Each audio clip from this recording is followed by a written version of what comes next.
দর্শক, এবার শীতের আবহাওয়ার খবর জানবো। নওগাঁ থেকে যুক্ত হচ্ছেন সহকর্মী হারুন রশিদ চৌধুরী। হারুন। আসলে গতকালকে থেকে প্রচন্ড রকম ঠান্ডা পড়েছে নওগাঁয়। এটি আসলে বর্ণনা করার মতো নয়। গতকাল সারাদিনই নওগাঁর মানুষজন সূর্যের মুখ দেখতে পারেননি। আজকেও আপনি দেখতে পাচ্ছেন যে একদম চারপাশ ঘন কুয়াশায় ঢাকা। মাঝে মধ্যে কুয়াশা এমনভাবে পড়ছে যে মনে হবে যে এটি বৃষ্টি পড়ার মতো একটা অবস্থা আর কি। আবহাওয়া অফিসের তথ্য যদিও বা গতকালকে বলছিল 12 ডিগ্রি সেলসিয়াসের উপরে তাপমাত্রা তাদের ছিল।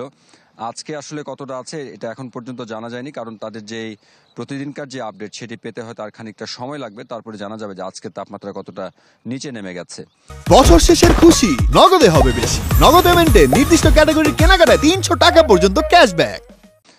তবে এর কারণে যেটি হচ্ছে যে সবচাইতে নওগাঁয়, যেমন গতকালকেও নওগাঁর মান্দাতে আসলে একটি সড়ক দুর্ঘটনা ঘটেছে এই কুয়াশার কারণে, যেখানে কিন্তু 3 জন মোটরসাইকেল আরোহী মারা গেছে।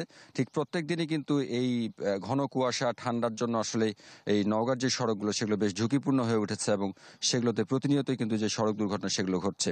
পাশাপাশি মানুষের যেই স্বাভাবিক জীবনযাত্রা সেটি কিন্তু মারাত্মকভাবে আসলে ব্যাঘাত ঘটছে। মানুষের স্বাভাবিক যে চলাফেরা বলেন কিংবা জীবন জীবিকা বলেন সেই জায়গায়, কারণ গতকালকে এবং আজকে মিলিয়ে আসলে সূর্যের যেহেতু দেখা মেলেনি এবং কালকে কিন্তু দিনের বেলা কিছু কিছু সময় আমরা বৃষ্টি হতেও আসলে দেখেছি। এই যে অসামঞ্জস্য একটি আবহাওয়া, সেটির সঙ্গে আসলে মানুষজন নিজেদের জীবন জীবিকাকে খাপ খাইয়ে নিতে বেশ খানিকটা কষ্ট পোহাতে হচ্ছে। আপনি জানেন যে এই অঞ্চলের যেহেতু এখন ধান কাটার যেই উৎসব সেটি চলছে, একদম মাঝামাঝি সময় পার করা হচ্ছে, অর্থাৎ আরও প্রায় 15 থেকে 20 দিন লাগবে এই ধানগুলো ঘরে তুলতে। সেই জায়গায় যারা মাঠে কাজ করছে মানুষজন, তারাও কিন্তু বেশ খানিকটা কষ্টের মধ্যে পড়েছে। সবকিছু মিলিয়ে আসলে সামনের দিনে আবহাওয়া কোন জায়গায় যায়, যদিও বা আবহাওয়া অফিসের পক্ষ থেকে খুব একটা ভালো বার্তা দেওয়া হচ্ছে না। মোটামুটি এরকমটা ছিল নওগাঁ থেকে। হারুন, ধন্যবাদ আপনাকে।